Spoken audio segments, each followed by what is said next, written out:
And now, the moment you've all been waiting for. But very gory as well. There's a lot of stuff happens on the TV that gentlefolk wouldn't want to be watching. Like, so. I'm glad you brought up Supergirl. Shona.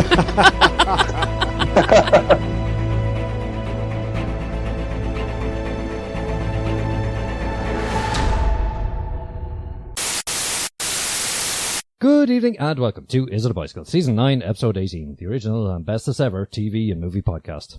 My name is Stephen Wrigley and I'll be your host for this evening. Beside me I have a man who's nicknamed Macaulay Culkin by the bouncer from his local nightclub because he always goes home alone. It's Mike McDonough. Also beside me I have a lady whose therapist goes to his therapist straight after she leaves. It's Shona. I love O'Flaherty. Live from Vegas, we have a man whose suicide notes just keep turning into grocery lists. It's Shaun Leonard. What the fuck? And in the red corner, it's our cuddly killer. A man who this week said, whoever stole my shoes while I was on the bouncy castle needs to grow the fuck up. It's Mark, superhero Leonard. This week, we'll be discussing some movies in the shape of Vacation and a web series called Con Man and some TV in the form of Master of None. Of course, we'll have the usuals with the news and some previews and come to a bicycle near you. So great to have you back, Shona.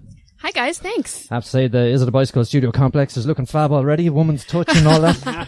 You needed some cushions and candles in here, I won't lie. Yeah, the incense was perfect, wasn't it? Yeah. A bit of an Al Hoover. I can't leave you guys alone for a few months without this place turning into a pigsty. Well, look, as I said, Steve's got pants on this time. Yeah, well, you know, I appreciate the efforts you make when I show up. You know, onwards and upwards, you know. So how you doing? What you been up to? Having Apart a baby. from having a baby. Yeah. Apart from all that baby business.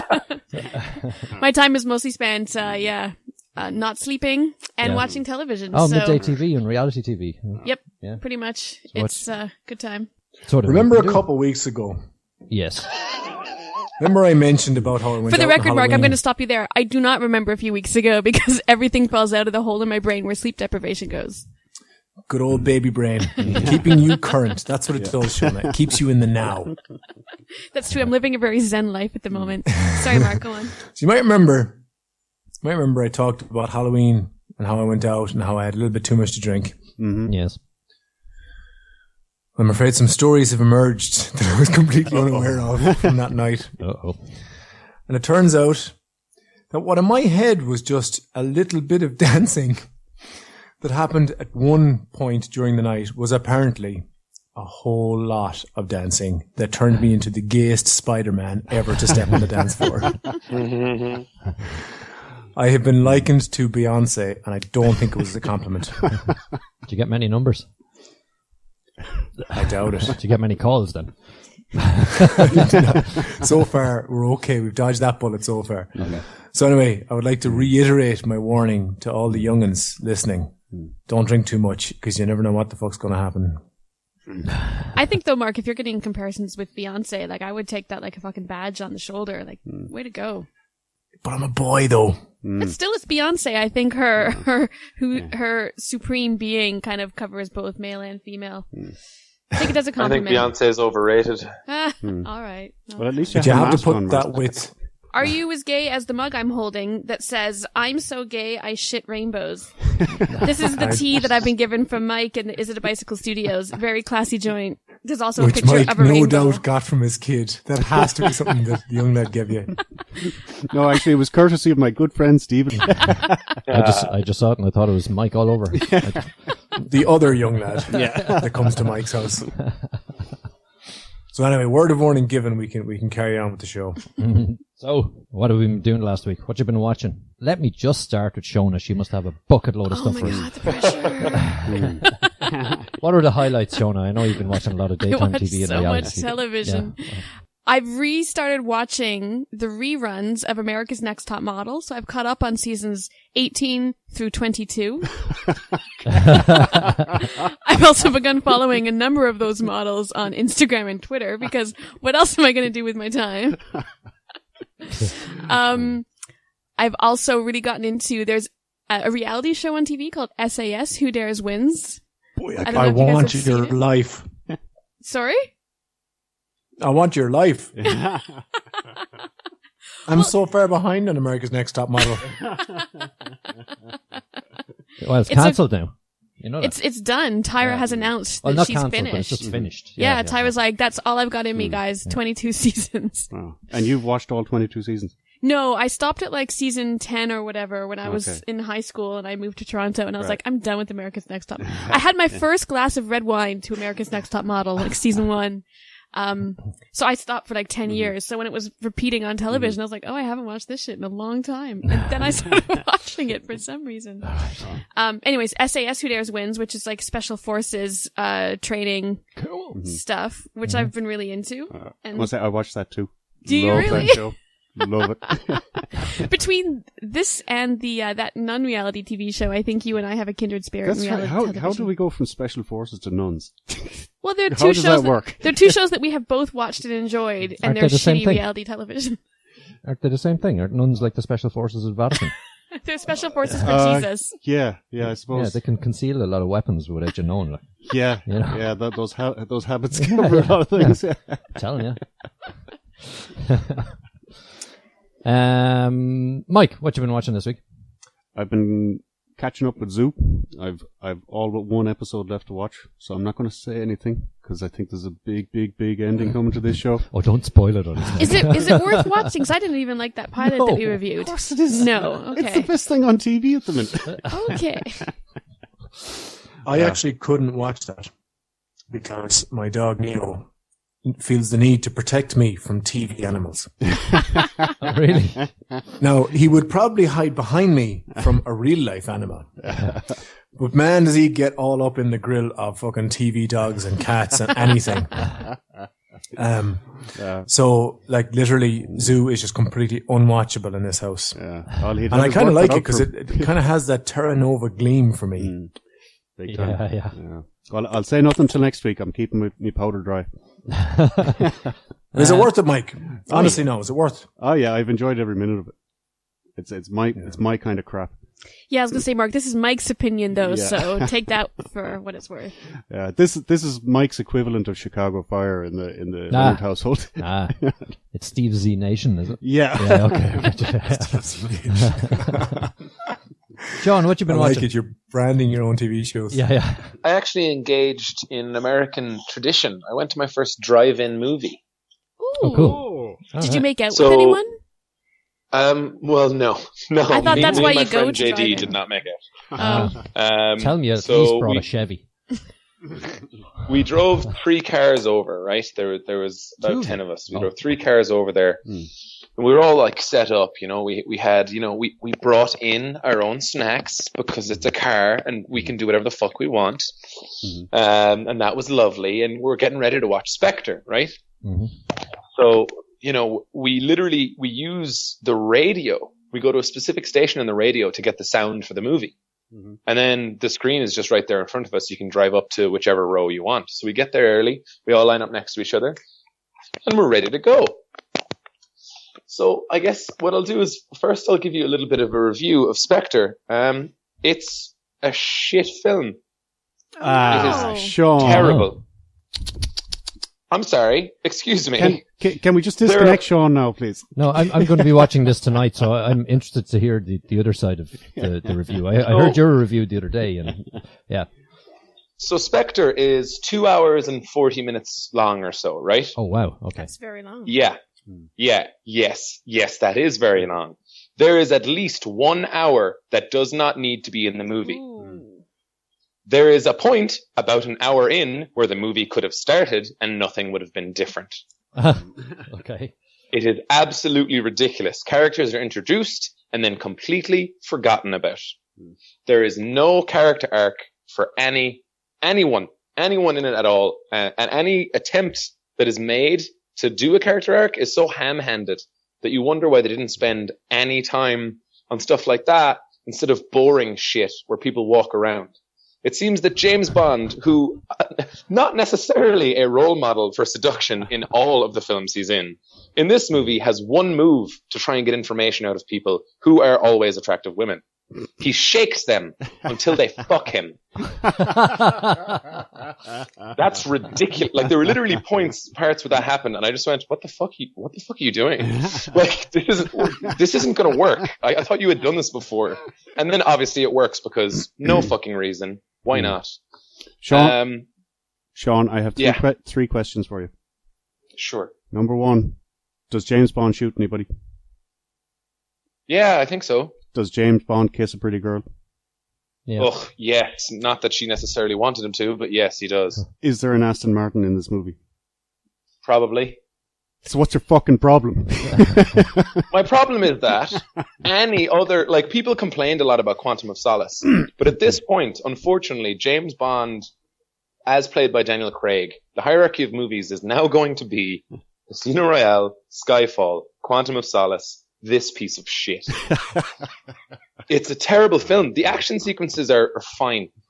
They're fine. Like, good job. It's like what happened was somebody was told to watch all of Daniel Craig's Bond movies and then just pretend that they were all meant to be direct sequels and then write the fourth movie. Congratulations. You managed to make a movie that doesn't really make sense, that has no heart and has no good dialogue, and the action sequences are forgettable at best. I'm kind of excited about this movie now. But that's not the end of the story. So, you know how I said you had to have the radios on so that you could hear everything? Yeah. Mm-hmm. So me and one of the other cars, we were like, we would turn the cars on and then like back off, like ensuring that our batteries would stay on and that the cars would be fine. However, the middle car did not take any measures like this. Oh. Their battery runs out and there's still 40 fucking minutes of this film to go. Oh no. They could go into another car and just listen from there, you know, like sit somewhere else. They could have come in with us. They could have done whatever. There's about 3 people here. Instead, one of them just goes, fuck it, and then goes into the back seat, just goes on her phone because she doesn't really give a shit about what's going to happen in the film. The other 2 make up dialogue for all of the characters. It's like, might as well, like, we'll figure out what's going on. I'm sure it'll be fine. And then we basically all finish, and just like, that was a bit shit. And they're like, yeah, that was a bit shit. Tim, is your car fucked? Yeah. Does anyone have jumper cables? And then, another person, one of the other cars, like, I actually do, but we have to wait a little bit because someone came over and asked if they could have some from us earlier. And I lied and said I didn't because I didn't want to help them. So I was watching the movie. We just had to wait for them to leave. So they did. And Tim goes over to jump the car. And my buddy JD is like, are you sure that you know what you're doing? And he goes, yeah. Oh, no. And then he does it wrong. Oh, no. And a smell of burning and electricity occurs because he's obviously hooked him up to the wrong fucking nodes or whatever it is. Christ. It's red to red and black to black, isn't it? Yeah. Like, how's that hard? You think it would be easy. But It's color coordinated for you. It's in the dark. All right. But basically, that was the. If you had watched Hannibal probably the most finale, you'd know that exciting thing blood happened was black that in whole the experience. moonlight. Okay. Sorry, Shaun, what you said there? It was basically, that was the most exciting thing that happened in the whole experience. Waiting to see if the car would turn on after we jumped it correctly. And it did. It just wouldn't drive faster than 30 miles per hour the whole way home. No. I was just going to say, Shaun, that your friends who had to watch the movie without any dialogue, some films don't require it. You know, I'm sure they finished the film with a very clear idea about what happened. And the same thing happened when I was traveling. I was in Vienna and I went to go see Mr. und Mrs. Schmidt. And, A silent movie? it was Mr. and Mrs. Smith. All right, just said you didn't need dialogue. I was just wondering. But I didn't understand a word of the German. Okay. But I still understood what happened in the film. Yeah. That was my interesting anecdote. Sorry, let's move on. I'm out of practice with adult conversation. I saw Lord of the Rings in Korea. Did you? Yeah. Yeah. It was in English though. So Oh, okay. Yeah. Well, that- Korean subtitles. So that was kind of handy. So. Anyway, it was the end of my anecdote. I've had plenty of practice with it. Anyway, it doesn't matter. and yet that was still more awkward than my Yeah, anecdote. I was just, taking the pressure off you there. Thanks. This week I saw a new show called Cuffs. Season 1, episode 1. It's on ITV. Jeepers, better not get that wrong. Is it a cop on the edge? It's not quite a cop on the edge. It's more of a superintendent's son is boosted up, bypassing all the training stuff and put straight into the field with the toughest. He got partners. past the edge. Yeah. Yeah. Okay. He's not quite on he hasn't hit the drink now or anything, you know. Right, But it's his first day in the job, and oh my goodness, what a day he had. 45 years to retirement. Yeah. But it's a good show, you know. Yeah. Yeah, it's worth a look. If you're looking for another cop show, you know, there's plenty of them. Is there anything different from every other fucking cop show that we ever watch? It's in Brighton. Oh, okay. Yeah. They're British cops. Yeah, British cops. Yeah. Right. And they're dealing with sort of, you know, not terrorist stuff, more sort of day-to-day kind of, you know, Somebody dropped a issues. wrapper and didn't pick it up. Find him now. A bit more than that. Somebody dropped 2 wrappers and didn't pick it up. Double fine. Okay. Yeah. Do they have scooters? Wasn't Psychedelia set in Brighton? I don't know. I don't think I've seen it. Psychedelia. It was a big kind of youth gang movie from, I don't know, No, 80s I didn't see or it. whatever. Didn't see it. Yeah, it was quite famous, you know, back in 1922. All right. Okay. When you were a youngin'. That's right. Yeah. No, they're more sort of like dealing with racism and casual racism with screwdrivers and things like that. You know. So, but yeah, it's interesting. It's interesting. It's definitely worth a look. What else did I see? Agent X. It's a new show. How is that? Yeah, what's that about? Sharon, Is that some kind of superhero? Sharon Stone is the vice president and looks uncannily like Hillary. Okay. Yeah, and who else is in it? James Earl Jones guest stars as the Chief Justice, and then you have America's Last Top Model as the agent. Okay. Yeah, so, and he's got like what do you call Batman's buddy who's in the cave? Robin. No, the other one. The Alfred? Alfred, yeah, he's got an Alfred character that's in between. It's not his buddy in the cave. It's his butler. Yeah, his butler. He's kind of like a butler, but he's Father more like a figure. butler to the vice president than to the agent, let's say. All right. So he's sent on covert missions that no one needs to know about to sort shit out. And he's very skillful, and he's a bit Bondy, but it's not good. The dialogue really lets it down. Hmm. And even to make sure I watched episode 2, All right. no. Oh, I'd give it Oh, filler. wow. Yeah. okay. Yeah, I wanted to like it. There was- I wanted to like it. I thought it had a lot of potential on paper. Yeah, with the name. It's a great name. Is this a 6-episode cancellation job or? No, I think it'll definitely run the series. Yeah, Uh-huh. yeah. It'll definitely run the season, should I say? Right. And I would imagine in some circles, it could be quite popular. Okay. Not mine. My circle of one. Yeah. Sean, Yeah. Elementary's back. Elementary is fucking back. Did you see it? I did indeed. Sure, every time Elementary comes back, I always go, this is the one. This is the procedural that I love watching because they care about the characters. I'm going to have emotions about stuff. It's going to be great. Yeah. It's a nice tack they have on it as well. Nice new angle. It's like starting afresh. So it should be interesting, yeah. You need that. Like, I think we can talk about last season's ending to set up where this season is, right? Yeah, sure. So last season, basically, Sherlock, who in this version of the Sherlock Holmes story, Elementary on CBS, is an addict, heroin addict, and various other drugs, and he has been sober and clean for years with the help of Joan Watson, who originally was a sober companion and then became his apprentice and now partner. And he went through some really rough stuff at the end of last season, which led to him not only beating a guy very, very close to death, but then taking heroin right after. So now, chances are he's going to be kicked off the police force and his consulting gig with them, and perhaps with others. And he will not be able to do the work that he wants to do, or if he does, it'll be much more difficult. And he's going to have to strike out in other directions. That's kind of how he started, though, isn't it? He was freelance. Yeah, but I mean, freelance, but there's a difference between freelance, I just beat a guy almost to death and I'm an addict. You know what I mean? That's true, yeah. Like, people wanting to hire him are going to be really shady fucking people now. And I reckon there's going to be a lot of just like people walking in off the street, you know? Yeah. Which I think could be good. And the casting of his dad, because the deal was if he takes drugs again, he gets kicked out of his comfy lodgings in New York City. I love the casting. I love who they cast as his dad, John Noble. Yeah, I'm looking forward to it. I'm excited. Mark, American Horror Story Hotel. Tell us. Yeah, a new season of American Horror Story has started. This one features Lady Gaga. Some really unsettling viewing. It's the most unsettling thing I've had to watch since Ida. Need to watch that twice. And that has nothing to do with Lady Gaga. Lady Gaga is actually, she blends in quite well with what's going on. I think she's very well cast.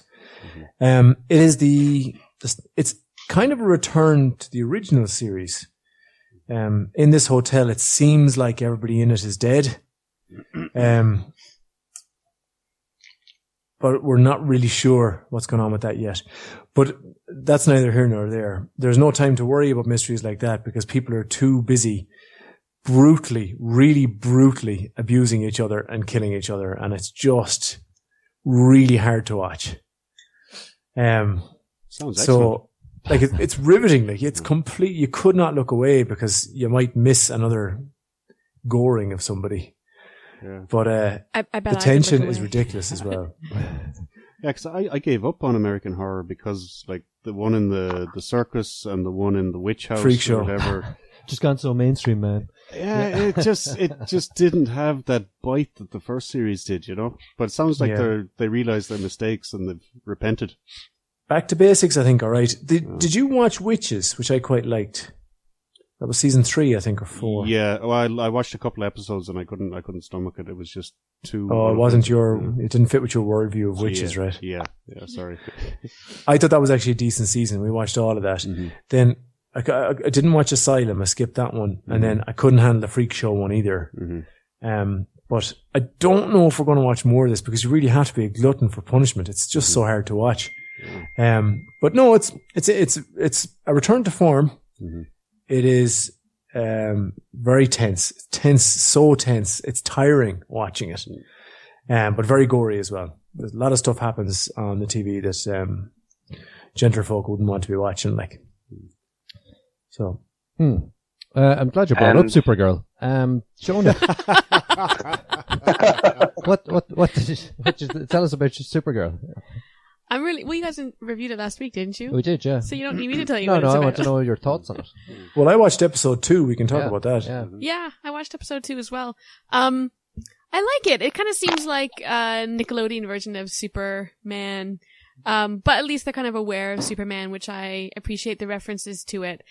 But it's kind of got the same genre of issues that I think Agent Carter had, which is this kind of overt feminism because they're trying to compensate for the fact that it's essentially rooted in this kind of sexist thing that, like, she's Supergirl, not Superwoman, when her counterpart would be Superman. And it's in some ways very condescending. So the way that they've written the show, you know, there's all this kind of like, but you're a woman and it's girl, but that's not.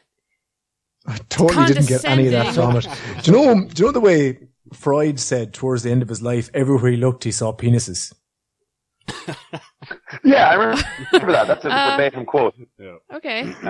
I don't know if it's a verbatim quote, but he spent so much time analyzing phallic things that eventually everywhere he looked, he saw phalluses. Do you think maybe that you were looking for feminist issues in Supergirl? No, I don't. I think there was a few of them that were quite overt that the show is explicitly addressing. So I was kind of commenting on that aspect of it, that it stuck out to me, and I'm still kind of, I liked it definitely much more than Agent Carter. Agent Carter was a bit still too try hard for me, and I never went back to it. But Supergirl I'm really enjoying so far, actually. Like, I found that the main character, who I recognize from Glee, is fairly likable and quite good in the job, and I don't know, it's kind of interesting so far. There's been a few hooks that, I keep watching it. It's recorded for me, series recorded. Yeah, no, I like it as well. It's in my list of shows to watch. Yep. You don't listen to the podcast when you're not on it, Shona, right? You know you're the star, so there's no need. Well, obviously. Yeah, I never tend to get that time to sit down. I compared it to a cross between Smallville and The Devil Wears Prada. Yeah, I think that's accurate. And Mike and Steve spent a long time giving out about the main character. Like, a long time. Really? Yeah. Like, I hope she doesn't listen to the show. Oh. Because it certainly won't improve her acting, which is, I think, what Mike and Steve felt she needed to do the most. Right. Well, it is kind of a bit over the top acting, bright-eyed. I think she's naive. fine. I think they're just grumpy old men, to be honest. Well, that's true as well. Is it an age thing? Like when does she become Superwoman? Well, I think that's what they talk about Like that in the Superboy. pilot, that Superman. they've inherited a name that I think the show recognizes is now sexist, but they can't change it because the character is called Supergirl, so she never gets to become a woman. Ever.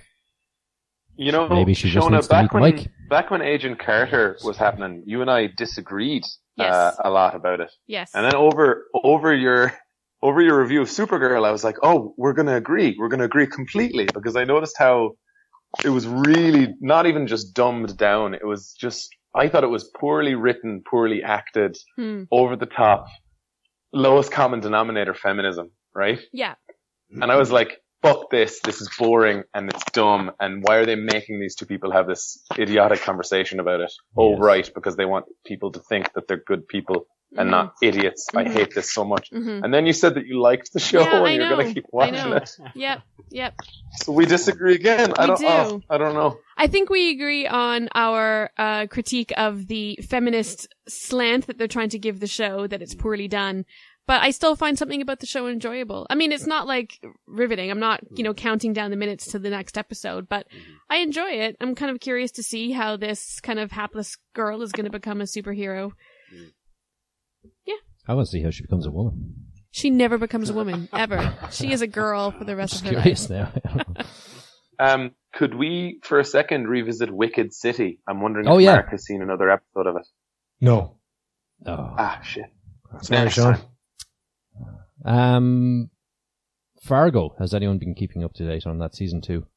Got 5 Yes. minutes into it and just thought, no, life is too short. Oh no, you have to give it, dude. You have to give it time. They have an opening that So is good. thematic as opposed to plot. No. Yeah, it's very weird. I Very loved weird. the opening. It's very, very cinematic. It's what The hooked opening me. is so Isn't it? funny. Yeah. And just so you know, Sean, I watched it explicitly because you were so over the top in love with season 1, which I never got around to watching, that I thought I couldn't live with myself. I could never have a conversation with you again if I didn't give season 2 a try. And I thought that I was going to have to watch season 1. But when I found out that they, what's that called when they're not related? They're true Unrelated. It's an anthology series. Each season is a Thank different you. story and different Do you know, I was saying to the guys off air, for the record, that I was concerned about my ability to express myself, considering I mostly talk in like baby Googles nowadays. She asked us what the opposite of useful was. I.e. Mark's massive cup of tea is usefulness, I think is what we agreed on. Anyways, so for you, Shaun, I watched season 2 and I'm really hooked. I think it's great. Yeah. Great opener as well. I love it. Terrible I've opening. only seen the first episode of season 2 so far, right? If I'd known the cast was what the cast was, Jeffrey Donovan acting his heart out, I thought he was never going to be seen or heard from again after Burn Notice. The poor, beautiful young lad.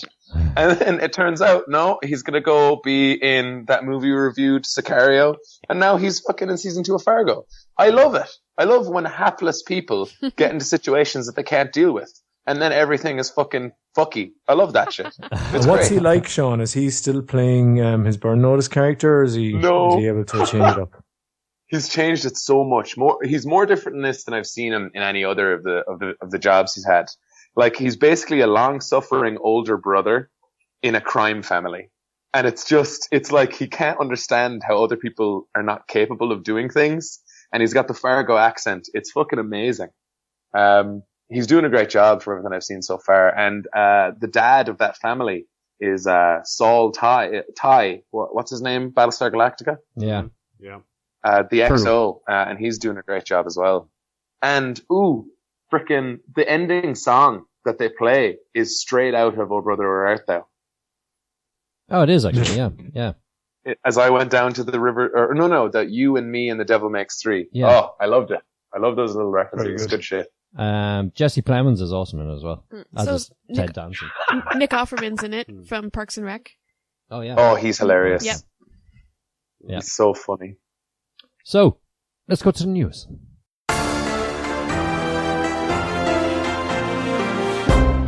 So, Mark, you'll be delighted to hear there's a new Korean movie coming out next year after, actually, called Delighted.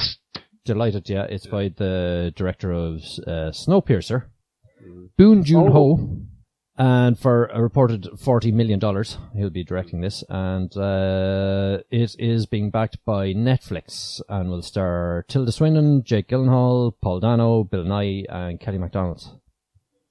So it's going to be a creature feature.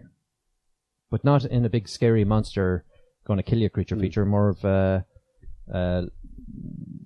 let's explore our universe if we had a big creature. There seems to be a distinct lack of Korean people in this Korean movie. Yes. Does there need to be? Well, if you're going to call it a Korean movie, I would kind of assume so. Oh, okay. Yeah. It's a Korean movie in that it's going to be filmed in Korea, I believe, and it has a Korean director and has a Korean name. So yeah, it's a Korean movie, yeah.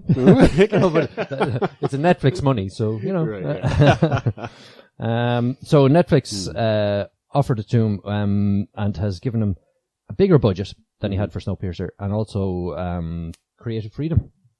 So he said there are two things that he couldn't get anywhere else, really. So he's delighted. So yeah, so co-producing this is what do you call it? Plan B, Brad Pitt's company. Okay. Yeah. So that was sort of the link in there. So yeah. Okay. What else? Do you remember Gem and the Holograms? Yeah. Yeah. Movie. Yeah, so it was Juliette released. Lewis It was is in it. released and was pulled for it was 2,500 cinemas, 2,400 cinemas, and it was pulled from 2,000 this week Bombed after hard. 2 weeks. Yeah, it bombed Yeah. hard. It's not like they're not. It's like who's it? Is it Warner Brothers? Is it that had it? I think it was Warner. Anyway, whoever it was, they decided, we're just going to pull this and not release any of the figures. But apparently, Gem the movie doesn't in any way follow Gem and the Holograms that we know and love. Like the TV hologram, series. the hologram is actually just like a woman. She's not a hologram. Why isn't there a hologram? Apparently. Sorry, put me out of my ignorance. What's Gem and the Hologram? Gem and the hologram. Okay, so it's this animated television show that I grew up with. Mike doesn't have sisters. And they're a band. Sorry. So Gem and the Holograms is a band. Gem is the lead singer. Right. But behind the scenes, basically, they have a wall where a hologram lives that they talk to, and I can't remember the rest. I think it gives them magic powers. And their enemies are the Misfits, who are these other girls who all have their hair dyed different colors, and they're pretty punk. Okay. And they fight. I don't really remember what the heart of the show was. Their triangular guitars were the... That's true. Yeah. And the theme song was, Gem, the music's outrageous, truly, truly, truly contagious. Whoa, Gem, Gem. Gem is my name, no one else is the Stop, same. please stop. Gem is my name. I thought it was quite catchy, Mike. Gem. Yeah. There you go. You're welcome, everybody. So it bombed anyway. Okay. Bombed. So this was a new movie based on this old TV series. Live action movie based on the animated television show. Okay. Yeah. I'll let you know. No Bombed. longer. Right. Gone. Shit film. Yeah. Shit film. I had read actually for anyone who watched and loved Gem and the Holograms to just not see the movie because it will ruin it for you. So Is this as epochal a moment as the Transformers movie destroying Mark's childhood? Gem wouldn't have been. no, that I don't big, think really, so. yeah. Gem, Okay. I mean, Gem was good My fun. Little Pony, maybe, but not Gem. Yeah. Yeah. Or Teletubbies or something. Well, Maybe for you. Transformers was also incredibly successful, which is either worse There or is better. that, yeah. Look at that high horse, he gets up onto his straight away. No. I'm not saying that. I'm saying in terms of childhood destruction, you're going to be around with Transformers for 15 years, 20 years. Yeah. Whereas Yeah, if the yeah. movie were to have been pulled immediately, you never have to worry about it again. Yeah, true. That's true. I saw, what is it, Transformers, is it Rise of the Moon? Is that the one? Dark of the Moon, Dark I of the think. Moon? was the That's third probably one. a Neil Young album, is Rise it? of the... Yeah, probably. Yeah, I saw it last night anyway, for the second time. It's brutal. It's the first time. There's no reason to watch that movie. There's no reason to watch There really it. isn't, no. So But speaking of you movies... know, Mark's never been right since Transformers came out. So speaking of movies, there's Something no in reason to it watch. broken. I said, speaking of movies, there's no reason to watch. Mike, you might find no reason to watch this movie. They're making Baywatch movie. What? No way. Yeah. Sean may find a reason. Any original cast? No. Well, there'd probably be The Hoff and Pamela Anderson. Cyndi Lauper. Oh, yeah, Pamela Anderson. That's her Cyndi name. Lauper. Are you kidding? So, yeah, so Zac Efron and Dwayne The Rock Johnson, Ah, yeah. of course, going to be, There you go. baby oiled up. Yeah. And, Holy shit. so- Really? yeah, so now it's all about what ladies are going to be in it. Mm-hmm. And so there's like apparently 7 Mm-hmm. vying for, or Yeah. filming or trying out for it at the moment. I'd say that's It's one vicious catfight. Oh, yeah, so there's Like it's a TNA casting, basically. kind of, And yeah, pecs. yeah. It's tits, ass, and pecs. Yeah. Oh, yeah, and running. Yeah, so from Abs. Pretty Little Liars and Spring Breakers, there's Ashley Benson, True Detective, and San Andreas actress Alexandra Daddario. Yeah, give over, Mike. Did I say that out loud? Yeah, you did. The Vampire Diaries and The Final Girls actress Nina Dobrev, Teen Wolf and Unfriended actress Shelley Henning, The Duff and Ouija actress Bianca Santos, and X-Men Apocalypse actress Alexandra Shipp. So how big is this beach? Like, could we fit them all? And Dog with a Blog actress Denise Thomas. There's reportedly some uncertainty as to the number of lady characters, but it seemed to certainly outweigh the male characters. So, go feminism. Yay. Well, I don't know. If you measure it by kilos, The Rock is probably worth it. Most It's on how much food they consume Yeah. per shoot. Yeah, I see. Okay, yeah. The Rock had a baby girl. That's in the news. I saw it on his Instagram account. Did he? In my during my maternity As in the leave, age I one, have or- for some reason become a very large The Rock fan, and I follow him and keep up with his news. Oh, so he was pregnant. His wife, Oh, his wife had it. yeah, Oh. I'd biology. say he could Steve. too. All right. Okay. Yeah, I guess I was wondering He's how so big he good, was. like, if you wanted No, to. no. He was pregnant In with a one of baby his on arms. each Yeah. bicep. Yeah. Yeah. Did he call the baby girl Pebble? Oh, fuck off. Jesus. What is the baby girl's name, actually? He didn't say. So, also in movies that you'll find no reason to watch, Shona, Yes. they're making a new He-Man movie, All right. live action, and starring Castle it. of Grayskull. Yes, Masters of the Is Universe. She-Ra going to be in there? His Uh, sister? I don't know, but what's the name of the cat? What's the name of the cat? Snurf. No. The Battle Cat. Battle Cat. Yeah. When he turns into Battle Cat, Schnurf turns into Battle Cat. What a name. Yeah, check out Battle Battle Cat. Cat. There's a picture of him there. Bless your memory.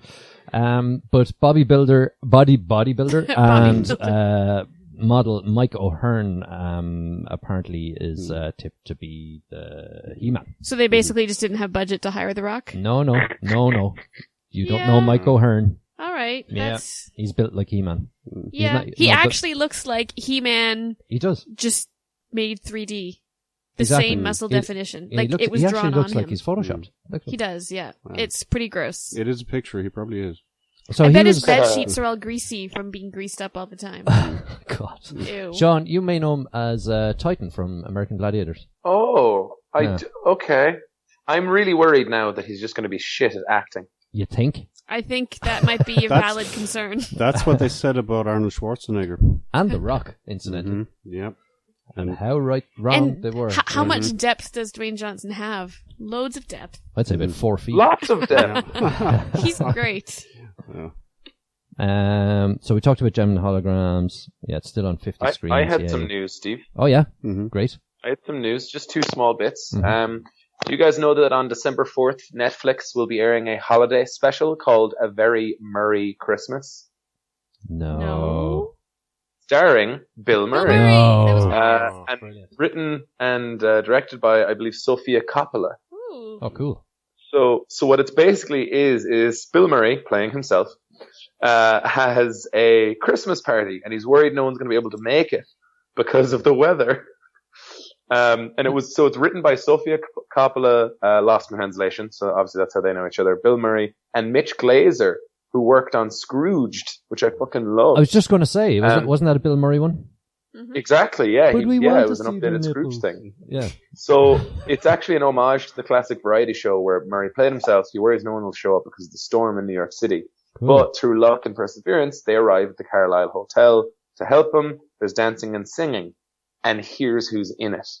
Amy Poehler, Michael Cera, Chris Rock, Jason Schwartzman, Maya Rudolph, Rashida Jones, Miley Cyrus, and George Clooney.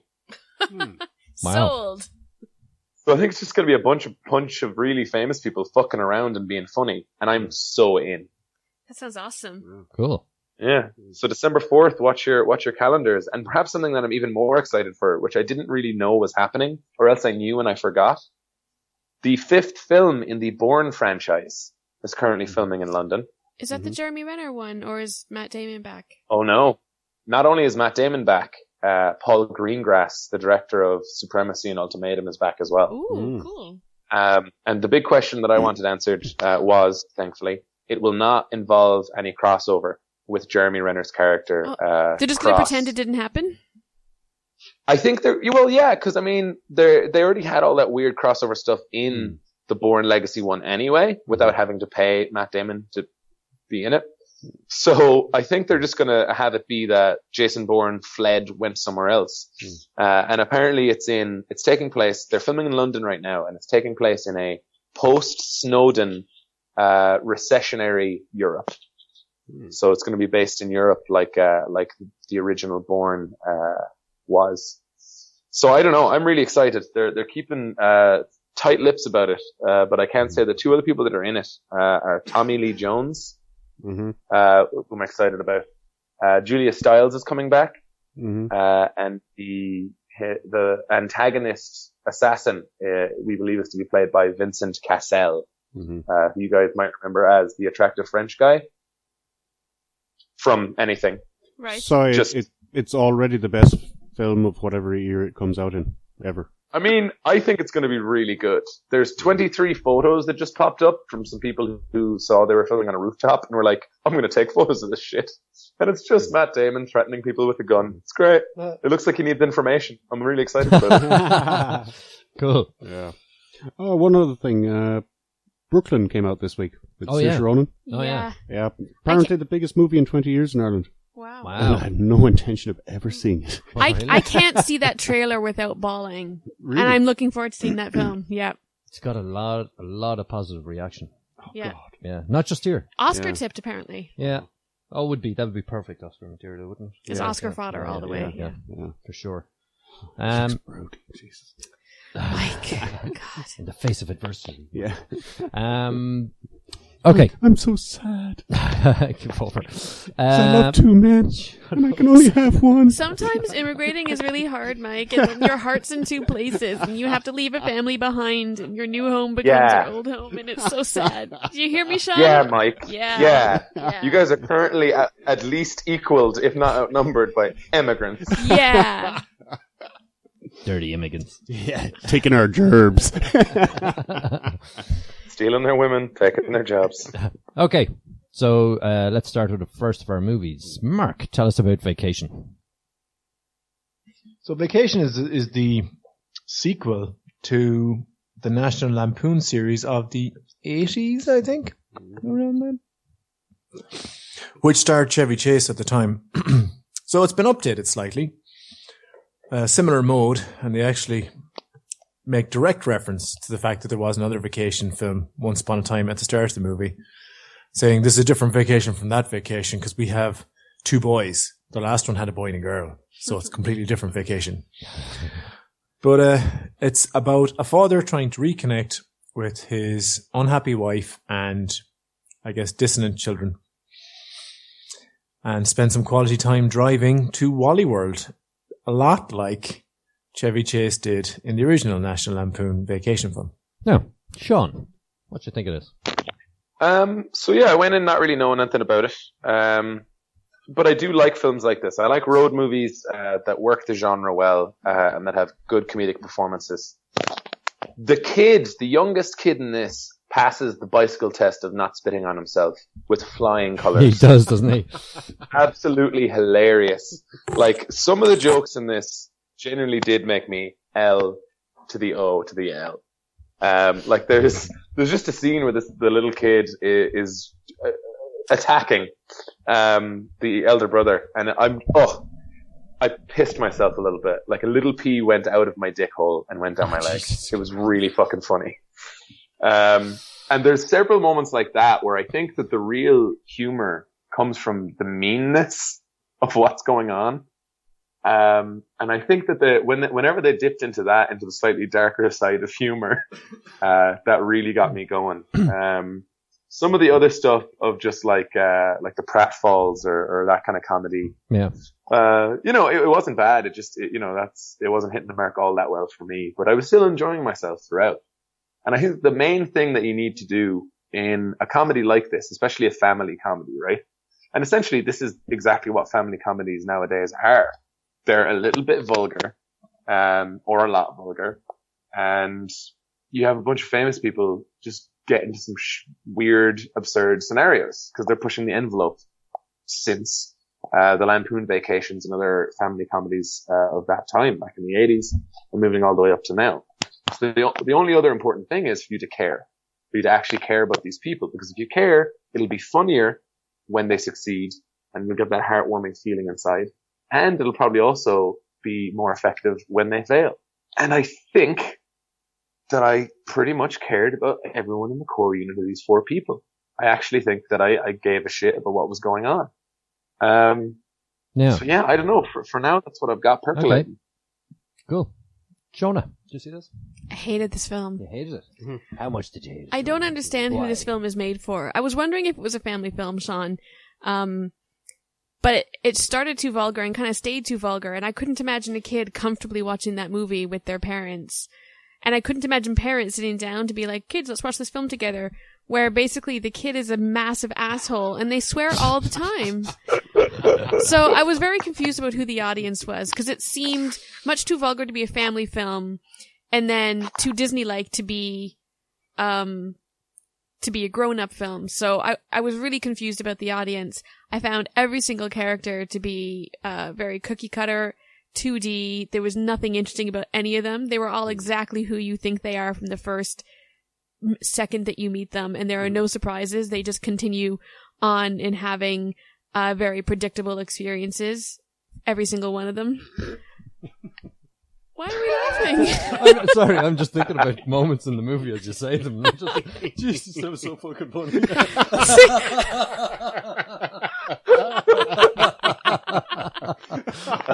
you know, I actually had a moment when I was watching the film and I'm like, who would watch, would boys watch this film? Is this the kind of thing that boys find funny?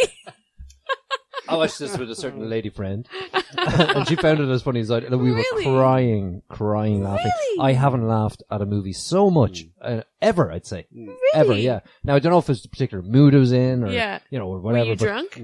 No, maybe I had a couple of beers. No, I wasn't, just a couple of beers, so just sitting on the couch, but God, I laughed. Like I was crying. Really? Laughing. Yeah. It was just so funny in places. I can't believe that. Especially the bit that was immediately after. There's a scene immediately after where they're at her fraternity, but whatever you call it. Yeah. And yes. Oh God, I just died laughing, and I love that Seal was in there several times. I just thought it was a brilliant running joke. I just thought it was great. I like all the cues back to the original. It was no different to the original, except a little edge on some of the jokes. I mean, they did pretty much the exact same thing. Was it Chris Hemsworth? Yes, it was. He was hilarious. He was hilarious. Great. I just finished laughing about something, and then just around the corner there'd be another joke that would just crack me up again, Sorry, I wasn't aware there were jokes or anything funny in the film. I know. There's been a lot of them that, there's a lot of people have slated this, and I get it. I get it. Like, if it's not your sense of humor, that's fine. But I have a really stupid, silly sense of humor at times, and this one just hits it. Nailed it, All right. Yeah, it really does. Yeah. Good. Yeah. Mike. I absolutely enjoyed, or not enjoyed, but worshipped the first movie. Right. When I was when that came out, that was just, Chevy Chase was a god. Like, It was great, yeah. So I was really, really worried when this came out. I thought, please don't fuck it up. Please don't fuck it up. Don't ruin my childhood. But I like the way that, they took some of the things from the first movie and they inverted them. But like, as I say, the boy and the girl, now we've got two boys. And, they did that several times through it. Like, even Chris Hemsworth's character is completely opposite to his equivalent in the first movie. The humor, I thought, was often really, really funny. Occasionally, well, not occasionally, I would say 2/3 of this was really, really funny, and 1/3 of it kind of fell flat. My main criticism of the movie, such as it is that they put too much in the trailer. Yeah, I agree. Most of the best gags in it are actually in the trailer, so... Well, yeah. I think nearly all the gags, Yeah. all the main ones are in the trailer. Yeah. Yeah.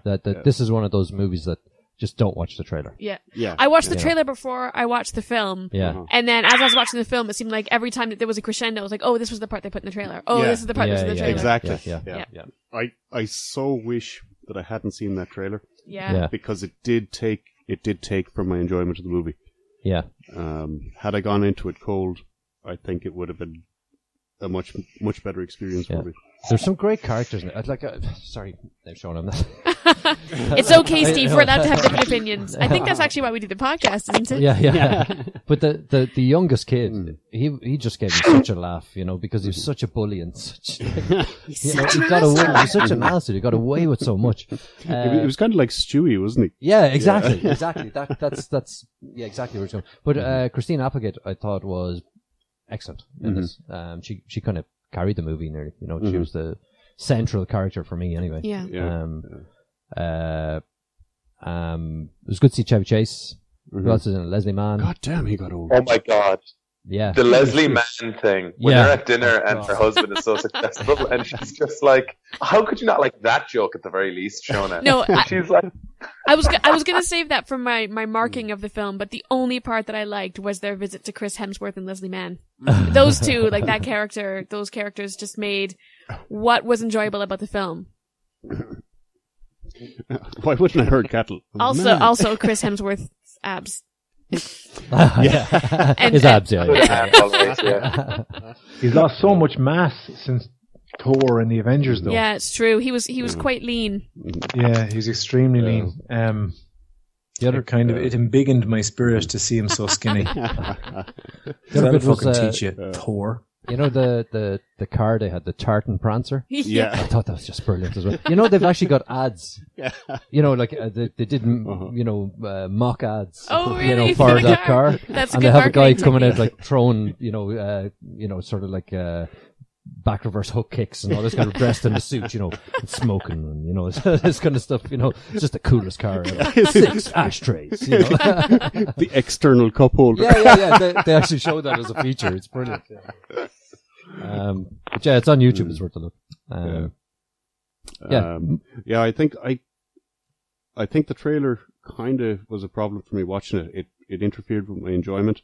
But then afterwards, I met somebody and I was telling them about the movie. And the more I was telling them about the movie, I started remembering more and more stuff. I was like, oh yeah, that was fucking hilarious. Yeah, it's a sign of a good comedy when you do that, I reckon that might actually be something you'd laugh more at the second time round. Quite possibly, yeah. Anchorman was like that and a couple of other classics. Yeah. You just called that a classic. So you think The Vacation is a classic? I think it might be. I was rolling on the floor, Were I you? was literally tell rolling us, on the floor. Yeah. I had tears streaming down my face watching this. It was just so funny. I think you guys have said pretty much all this to be said. I think Shaun captured it really well, is that they did a good job of characterization early. And they actually made the father in this show a lot more sympathetic than Chevy Chase's character. Sorry, Mike, I know you prefer the movie, but he was the Lampoon, and he used to get so angry so often that I think he was less likable than the character than the dad in this film. Yeah, that's true. And in this film, this guy is just incredibly well intentioned, but incredibly inept at so many things that you can't but feel sorry for him. In particular, his quad driving is terrible, but we will not spoil anything on that. No, I thought it was good, and the wife character is quite interesting too. Like she has a really good story arc that's very subtly portrayed. Like there was no need for a great big, that thing that I told you once about, whatever. Yeah. Let me just tell this story so the audience knows what I'm like. They avoided all of that. I thought the characterization was very clever, and that it's just a good movie. It's a good movie. I get your point entirely, Shona, about watching that with your mom or your dad. Like if I was a teenager watching it with them, I would have struggled through. But I did watch the National Lampoon Vacations with my mom and dad. Like, now Dad used to fast forward the occasional bits that he thought were unsuitable. I didn't check actually. What's the age on this? It's rated R. Okay, fair enough. Yeah. Well, see, there you go. Yeah. But like R in our house would have been meant we were watching that at 13 or 14. Like I'd seen Predator 6 times by the time I was 14. But they weren't talking about rim jobs and glory holes. So. It's so funny, and that stuff is so casually put in. It's just brilliant. Anyway, I loved it. I do think it's a bit of a classic. Yeah. I have to.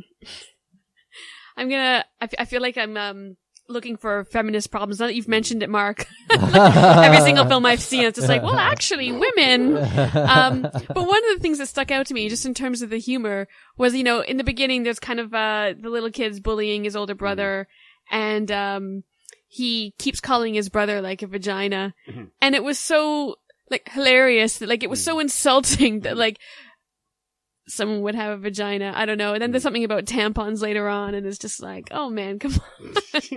Get over it. But you realize Ed Helms, Rusty came out and talked about how it's fine to be gender fluid. But anyways. But I think when you said tampon, it was the funniest thing you've said in this podcast. If something's working, if your jokes are landing.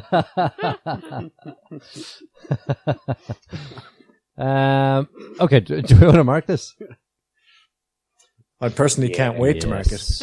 Okay. I'm still just giggling about the dad fixing the young lad's guitar. There's so many. We'll talk about it later. Steve, it's actually, it's not something that I do lightly for a comedy, but it's an 8 for me. An 8. Wow. Shaun. I thought this was very funny. But I don't know. I don't know if I like this as much as you guys. I thought it was great, and I don't know if I'll remember these jokes though in a few weeks. I'm gonna stick it with a 6. Okay. Can someone take a note to remind Shaun about these jokes in a few weeks? Yeah. These are the kind of jokes you should keep with you. Pop quiz in a few weeks, Shaun. Don't study. Shona. I give it a 2, and that's for Chris Hemsworth's abs. His abs, yeah. Huh? Just his abs, yeah. Mm-hmm. I would give him a 6 for each of his abs, but then that mark was too high, so no, he's getting whatever that math is per ab. It's a 2 out of 10 for me. Had I not seen the trailer, I would have given it higher, but I'm gonna Oh, you can't judge it on the trailer, man. I know what you mean, but yeah. It cut it for me. I'm going to give it a 7. I might revise that if I watch it 2 or 3 times after being hammered drunk. But yes, I did enjoy the movie. Okay, good stuff. It was a worthy successor. I'm going to give it an 8. I think I marked this before a few weeks ago as well. 8 for me. Okay, next up we've got the first of our TV, which is Master of None. It is Aziz Ansari. It's a show.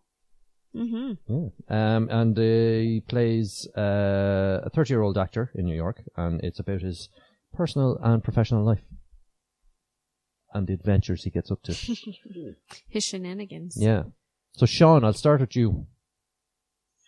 So I'm a big fan of Aziz Ansari. I have seen all of his stand-up specials on the Netflix. His most recent one is basically about what Master of None is about as well, modern love. He even wrote a book while he was writing the comedy show about modern love as well, which was very successful. However, it is his least funny stand-up set. It is his least funny stand-up special. For one very particular and simple reason. For all of his other shows, he would talk about sometimes similar material like relationships and dating, but he wasn't in a long-term relationship while he was writing or while he was performing any of those specials. In the most recent one, he has been in a committed, long-term, happy relationship for a few years. I see. I was worried. So I was worried that, even though I still enjoyed that this show would just be like, a retread of that material. But from the very opening, like the interplay, like it works so much better as dialogue and actually seeing these circumstances. It is so funny. Like so much of it is exaggerated life. And that's what comedy, can be. And comedy can be great when it's just, here's stuff that always, like, this is the thing that happens. And now it's just bigger. And I love it. Like the bit where they have to go, they have to run out to the pharmacy and he's like, so, I could get an Uber X and that's like 3 minutes away, but like, I can spring for the better one, but that would take longer. And she's like, no, I don't care. Like, that doesn't matter. He's like, I just don't want to be, cheapskate with the Ubers. And I'm just like, oh my God, this is what we have to do. Like, this is literally how dating, oh my God. Like, guys, it's so fucking weird. Remember my whole Tinder experiment? Remember I was talking about being on Tinder for a while? I haven't been doing that for a while now for various reasons. One of which was somebody used Tinder to like purposefully stand me up. What? Oh. Like there was like it was this really weird thing. I'll tell the story fucking some other time, but it was literally a premeditated thing where I went like pretty far fucking out in an Uber to get to where this girl and a bunch of her friends were, hung out for a while, and then they like disappeared on purpose. Like they sent me to go get something they had lost. What? They didn't lose anything. They just What ditched assholes? me. That's terrible. It gets even worse. They'd been trying to get me to, I realized that this very prudish girl who for some reason was trying to get me to talk dirty via text had probably been surrounded by her friends going, all right, now text this. All right, now try and get him to say this. Anyway, this shit can get tough. Sounds like a dodge the bullet to me. Mm-hmm. Yeah. Oh God.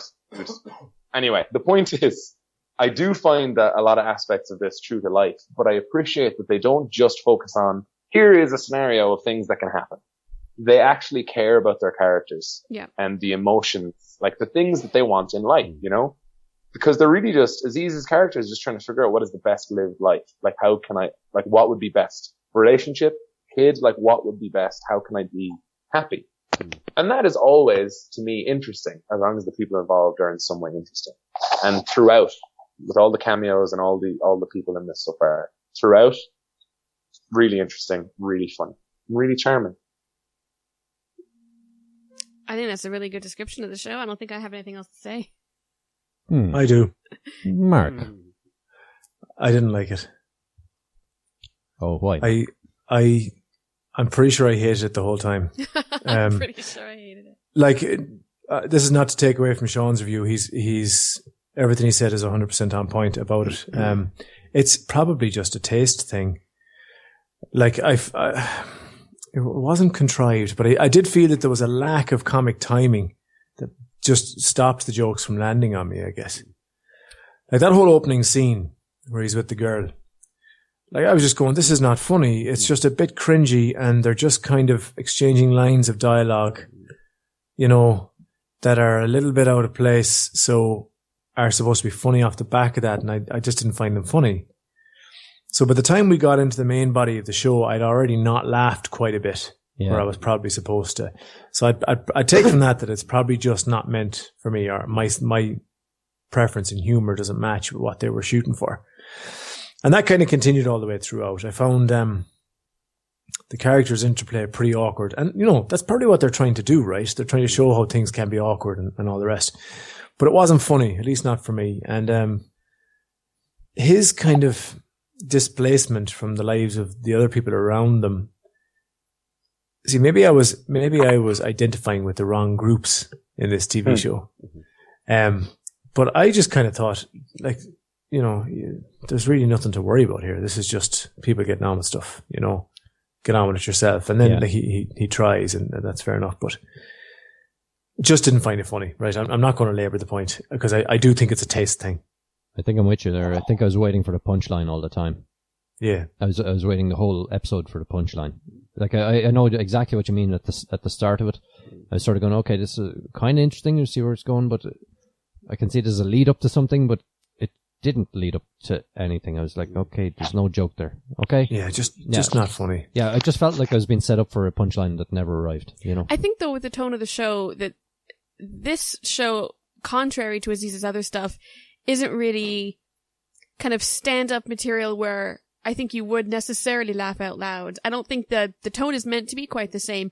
I thought it was more like, you know, Lena Dunham's Girls or Sex and the City, but a bit more lighthearted kind of from his perspective. You know, I didn't find it quite so, I know what you mean. a comedy show as like a lighthearted drama of like, oh, like you said, Shaun, like how is he trying to be happy? And it's how he sees the world. In this first episode, he's kind of looking at kids and he sees, you know, one family that has kids. I was waiting for the narration. Nearly. I suppose. Yeah. But it's, I think looking at it without maybe expecting the punchline, because I think I was the same. I was kind of at first, because I would know him best from, you know, Parks and Rec, and I've also seen his stand-up stuff on Netflix. You know, you kind of expect that kind of humor. That's exactly and it's definitely not this kind of humor at all. It's more of a, documentary, lighthearted approach to, you know, how he sees, I don't know, life and the people around him. So I get what you guys mean. The comedy is very different, and there is no punchline. Yeah, it really is there. And I think that's partially because of its attempt to portray life in a certain way, because, you know, it's a really thin line to tread between, we're trying to be, you know, true to life, and life doesn't usually have these like ridiculous, well, it doesn't always have these like crazy scenarios with these perfect punchlines and then the credits roll. Mm-hmm. But also it's a TV show and it needs to, like, in some form have that. Mm-hmm. I did laugh a lot. Like there's one bit where he is interacting with children, and the kids are, and maybe as well, I was just thinking about Vacation as well. And the little kid and Matt, but the kids are just being children, in various shitty or awkward or uncomfortable ways. And I was just like there's a bit where one of them wants him to come into the bathroom with him. And I was just like, oh, fuck. Shit. Like, I can imagine this shit going down. And I'm really glad it's happening to him and not me. And just like the way that he dealt with these people, like trying to get them to help him. I'm like, not only is he kind of a dumb person, but he's like still like being like, not charming, but like he's being good-hearted. Like, it's not like he's being malicious in like his preconceptions. And I just really liked it, and I'm excited. So I was talking to a friend of mine about it who has seen the whole thing. She watched it all in a night, and there's episodes coming up I'm really like excited about. Like, there's a bit where he and another friend of his, an Asian guy, talk about being first-generation Americans and how because of that fact, they have already disappointed their parents, like, so much. Like, there's no way they can ever live up to what their parents did and had to go through. And I'm just really excited about shit like that. That's the episode I wish was the first episode, actually, because they do flashbacks to, you know, I think the scenario is that the two lads want to go and see X-Men or something like that, and they're going to be late because they're having dinner with their folks, and they're just like, you know, real first world problems, and they're getting stressed out about it and so on. But they flash back to like when, you know, Aziz's dad is in India, and he is he wants to go to America, and people are laughing at him, even though he's, you know, got all these medical qualifications. And then when he does move over, he has to face all these racial, you know, abuse, I guess, you know. And same with is it Yu? Is that his buddy's name? He's from Taiwan. Mm-hmm. Yeah, and it flashes back to his dad, where you know, he's at home and he's got this pet chicken that he has to kill because they need to eat it. You know, you know, this kind of thing. And it's just like compared to, and then it flashes back to the two lads going, "Oh, we're going to be fucking late for X-Men." You know, you know. So, I think I would have enjoyed that a bit more. But you're talking about the kids scene, where he's sort of bringing around the kids and so on. But I felt nearly, you know, it was like a checklist he was going through. Okay, screaming kids, check. Ice cream, check. Screaming about ice cream, check. You know, being unreasonable, check. Needs to go to the toilet, check. One goes missing. There we go, check. You know, it was nearly by Formulaic? paint by numbers. I felt Really? yeah. Anyway, Well, I mean, I guess what I'm wondering as well is I'm very much, maybe not in like the Aziz Ansari position, right? His character's like a 30-something, whatever, right? Yeah. But I'm very much approaching You're way that. taller than he is.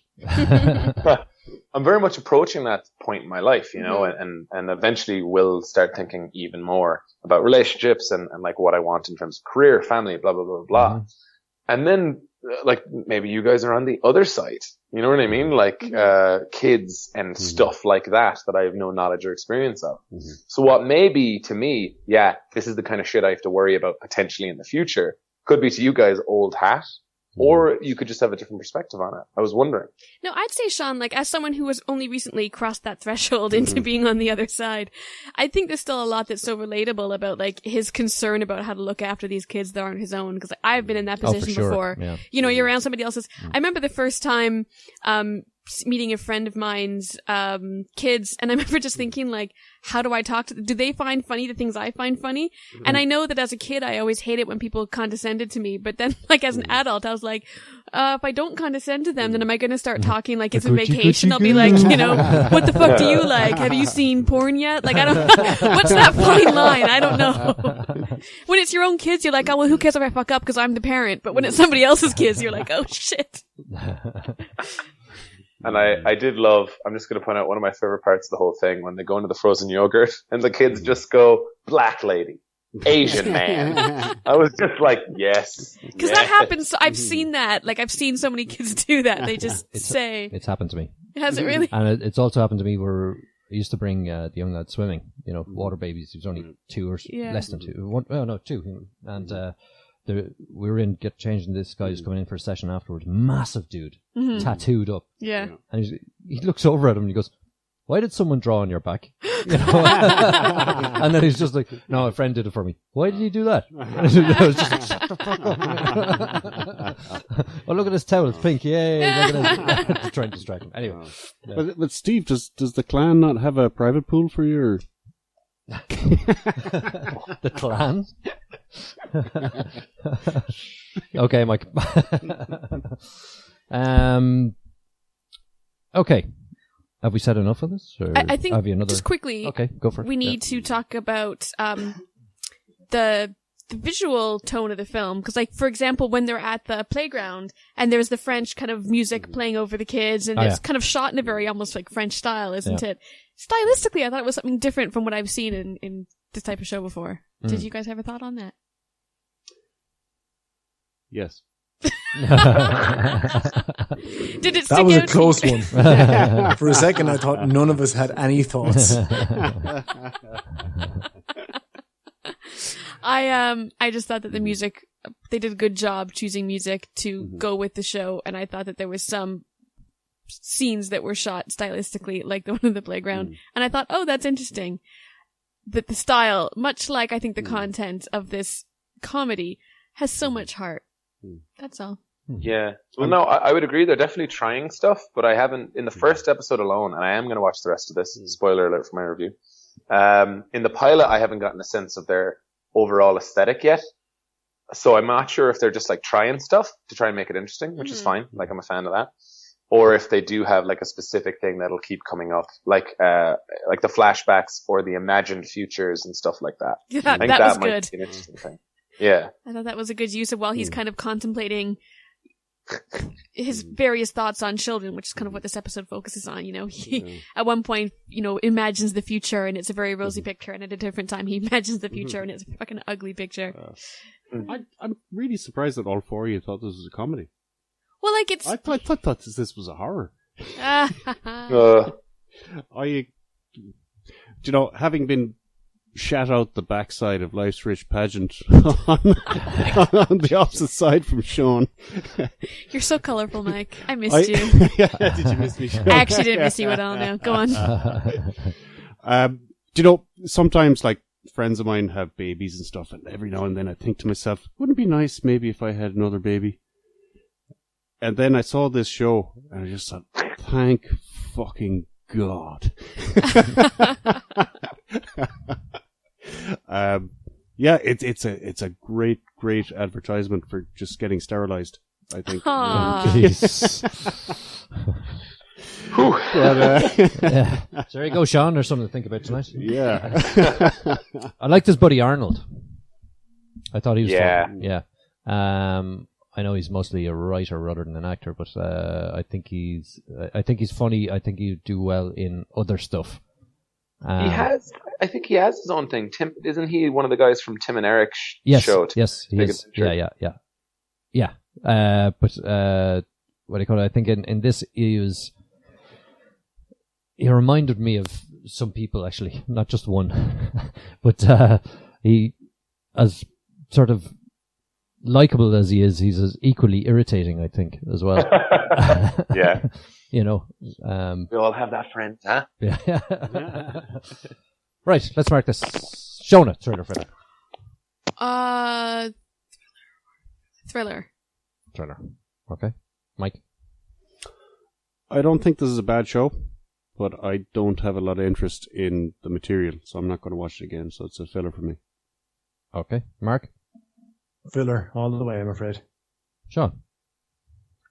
That's a thriller, and I'll report back when I finish it. Okay. And it's filler for me. Yeah, I won't be watching more of this. Shaun, tell us about Con Man. Meanwhile, on Con Man. Con Man, because Convention Man doesn't sound as good, follows Ray Nearly, played by Alan Tudyk, who a long time ago, about a decade ago, was in a TV show where he played a space pilot, which was unfortunately cancelled before it even got a full season. However, in the interim years, the cult following of all the fans has basically taken control of his life. So now most of his money comes not from other acting work, serious acting work that he wants to do, but from appearances at conventions like signings, etc., etc. And always the people are like, "Are you going to make a Spectrum movie, man?" And his best buddy from back on the show is played by Nathan Fillion and is incredibly successful. And so it basically just follows his struggles to be happy with his life through his work. And of course, it is very much referencing the real life scenario with Firefly and Alan Tudyk as well. So what do we think? I enjoyed the shit out of this. Did you? I have to say, yeah. Tell us why, Mike. Because it was so, it was so obviously parodying themselves, Right. you know, with the whole Firefly thing and whatever, and you know, Nathan's career has been much better than Mr. Right. Tudyk's career since then. Yeah. And they didn't shy away from that. They made that a thing. Right. Yeah. And I thought that was brilliant. And his assistant, the red-haired girl, her name escapes me. Alicia Day. I thought she's a gem. Where did they get her? She is just perfect in the role of super fan, but beyond fan into like machine. She's Yeah. she, and especially like at one point she starts to do her impression of him. Yeah. Yeah. Yeah. That just broke me up because Yeah. he doesn't realize how well she does it. Yeah. And you know, all the minor characters, like his not agent, his comic, his con booker person, Yeah. is brilliant. She's of a certain age, and there's a kind of an awkwardness between them because she's still obviously a sexual person. Yeah. But he doesn't see her as a sexual person. He thinks she should be retired. Yeah. And there's a real tension when that's explored. I really, on watching this, I feel a lot of jealousy towards Shaun for having attended Comic-Con. Because I get the feeling that the portrayals of the fans is probably only the tip of the iceberg. And I just loved all the fans that they put up, you know, one after another. They were just, you know, they're probably stereotypes, but I just thought they handled them really, really, really well. Yeah. And Samwise. And Samwise, Yeah. blasted. Where did he come from? I know, yeah. He was brilliant. He is like the the fan whore. Yeah, He's totally okay with taking advantage of all this. Yeah, he's got it down. You know? Yeah. Brilliant. Mark, did you see this? No. Shaun, tell us. I mean, I was there. Like, I actually got to be there at the first public assembly of the cast at Comic-Con in Hall H. And I heard about the project. I'd seen the trailer, and it had gotten funded so quickly. Like, I was really excited, but I just wanted to see it. And I think I said when I came back that it was the most a part of like a fan community that I'd ever felt. Mm-hmm. And I was so glad this was good. Like, I was so glad that it was everything that I wanted it to be, and it was a bunch of other stuff. Because it's really, like, there's loads of hilarious scenarios. I really like the awkwardness. I really like how much trouble he gets himself into. And that's tough to do and still have a likable character. But he bumbles in ways that we have all bumbled before, whether it's like mixing pills and alcohol or drinking too much when you've got to go to, like, it's a bad call. You probably shouldn't go into a social scenario like this. Or saying the wrong thing. Yeah. Mm-hmm. So I absolutely identified, and I just consumed the whole thing. And there's some stuff in it that I didn't even expect that comments on other aspects of Hollywood. Like, there's an episode called Voiced Over. Mm-hmm. I don't know if any of you guys made it to it, but basically it's him, Milo Ventimiglia from Heroes, and the guy who was in the lizard suit, the second most famous motion capture actor. And they're recording for this video game. And basically, it's for like super soldiers in space or some shit. And they want to switch his part to Marion. And he's like, I'm sorry, who is Marion still like is it a man? Is that a man character? And they're like, oh yeah. That's what it says here. Still a soldier. And all of the lines are these really terrible, like, video game things you can imagine. Like, quick, let's hide. You know? And he just gets so fed up, and it's like he tries to take this stand, right? Where he says, let me try a voice that is different to my own. And then he does this really racist, and it's so out of nowhere. Like, there's no prompting for this. And he does this really, like, definitively a white guy doing an impression of a tough black person. And it's so out of and he's doing it to Gina Torres, who is an African-American person he's worked with for many years. And like, he just does this thing, and it's so out of nowhere. And then it becomes what the whole next 3 episodes are about. Oh. Because he takes this gig where he goes and is like, yeah, that was actually a voice from a TV show I did. So Michael Dorn and Kevin Grievous and him end up on a panel about misrepresentation of African Americans in popular culture. Right. And it's just so, like, it just spins out of hand, you know, like, it's this amazing thing. And he keeps having to do this impression from the TV series, "What's up, bitch?" Which, it's every single thing he says gets him into more and more trouble. And you see that is why he wants, like, while that's fun, they never forget that there are character and story reasons for all these jokes and scenarios. He does not want to have to go back to doing dumb voices in animated shows that get cancelled. You know what I mean? Like, he wants to do real work.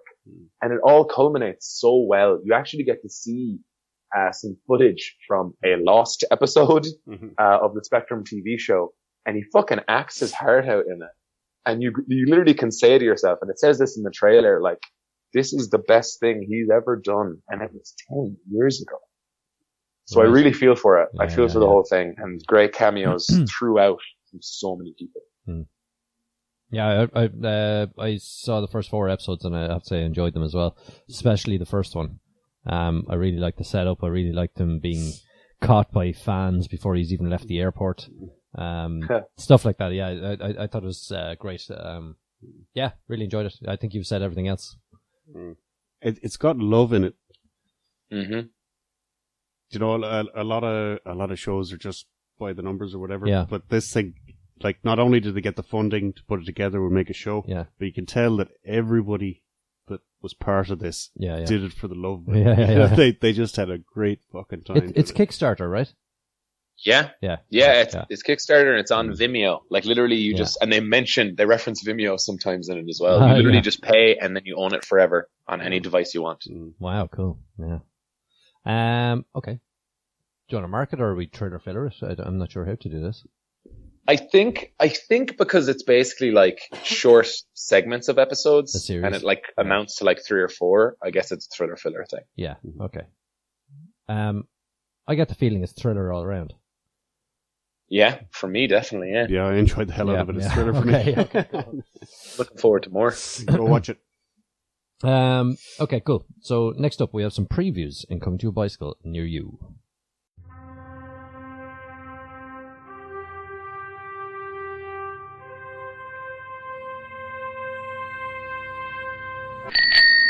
First one is World of Warcraft. Mark. OMG.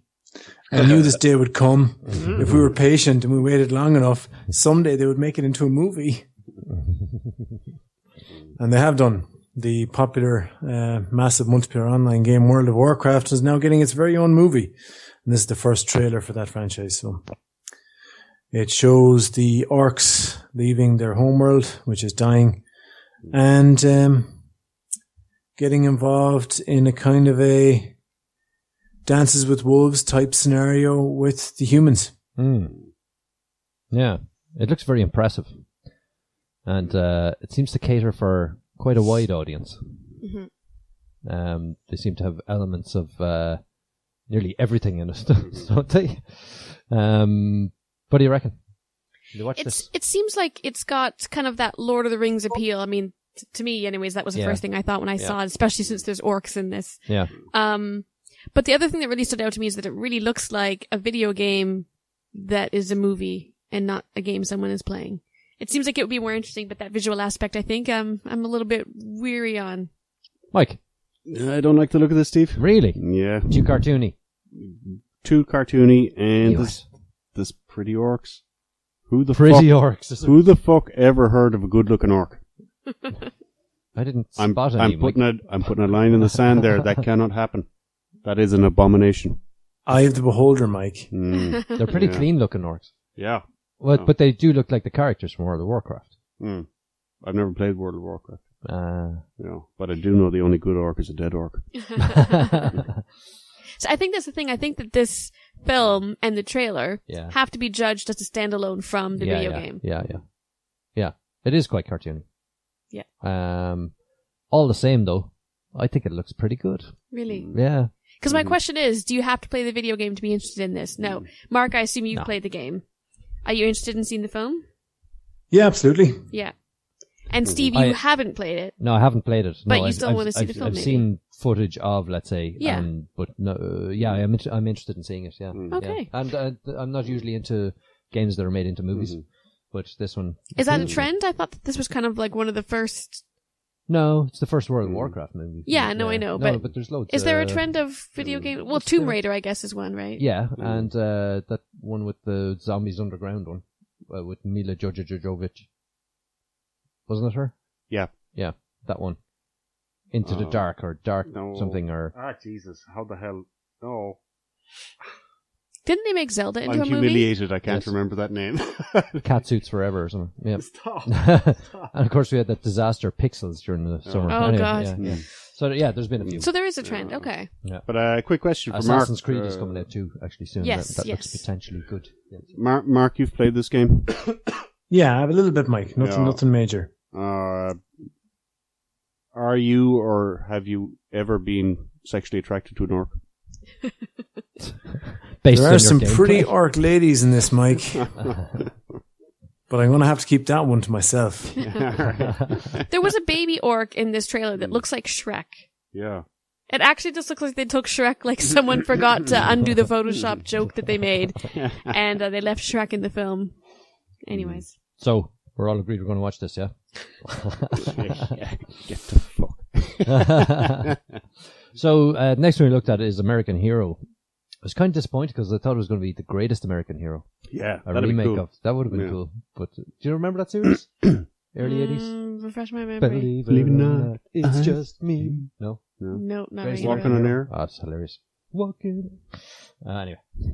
So this one is Melvin, a reluctant superhero. Lives only for crime, women, and drugs, until he realizes the only way he'll ever get to see his estranged son is to go straight and fulfill his potential as a crime fighter, says IMDb. Yeah. This looks like fun. I think it is too. I think it's a new, like, it's an interesting take. You know, it's that we're seeing more now that the superhero genre is its own thing. We're seeing a rise of the anti-superhero as well. Yeah. Like that TV show Misfits, I think, was an example of it. Others I can't think of right now because baby brain, but this is another example of it. But what I like in particular is that the style that the trailer is shot in is that it's almost more documentary rather than trying to be sci-fi. It's just kind of like, you know, this is a guy's life. He happens to have a superhero, a super talent. What's the word? Super power. Super skill. Super skill. Yeah. I forget words. Me no talk good. He's got fantastic skills. That's what you're trying to say. He's got the mad skills, yo. Super thing he is good at. Yeah. Is this not a remake of... Do you remember those 3 young lads that got powers and they said, oh, we better not use these things for bad things? Oh, yeah. What The was Three that? Musketeers. And we're going to throw cars around the place? Yeah. Yeah. No, it's not. But yeah, I know the one you're talking about. Yeah. They had powers. Yeah, powers. It looks a bit shit, Steve. Do you think so? Yeah. Mark, would you agree? I cannot wait to see this. It's just what It Mike looks was like saying. Resident Evil, for fuck's sake. How the hell Resident did I Evil, not yeah, remember that? good man, you got it. Yeah, yeah. Well, first of all, Resident Evil. What are you talking about? Our last conversation. Yeah. He was just like, no, the name of it is this. I thought it was called Powers, but anyway, it doesn't matter. Yeah. It looks really good. I love Stephen Dorff. I think he's brilliant. Yeah.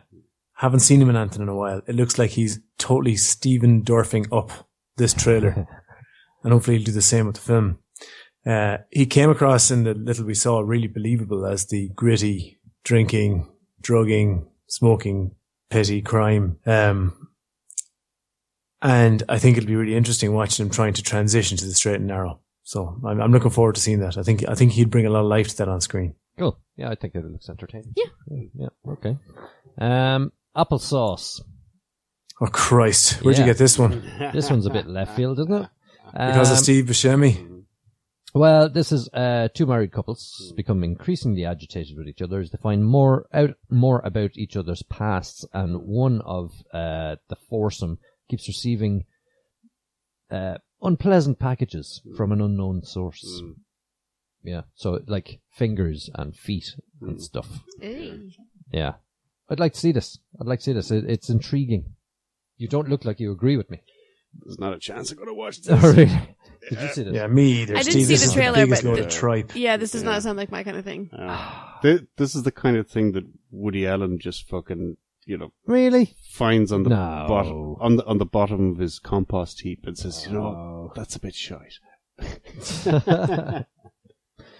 Well, I'm going to watch it anyway. I'll let you know. how Yeah, it goes. good luck with that. We're all rooting for you. It's out soon. Yeah. Yeah. So I think that's it. That's it for this week. Welcome back again, Shona. Thanks, guys. I hope this becomes a regular occurrence. Yes, if my baby lets Very me good. leave the house. Very good. Very good. Hang on, Steve. This is a big pressure moment. You're used to having a 4-beat finale. Now you got a 5-beat finale. I know. I was just building up for it. I was just thinking. Yeah, take a deep breath. So that's it Yeah. for this week. So from Mike, Mark, Steve, Shaun, and Shona. Whoa! Classy.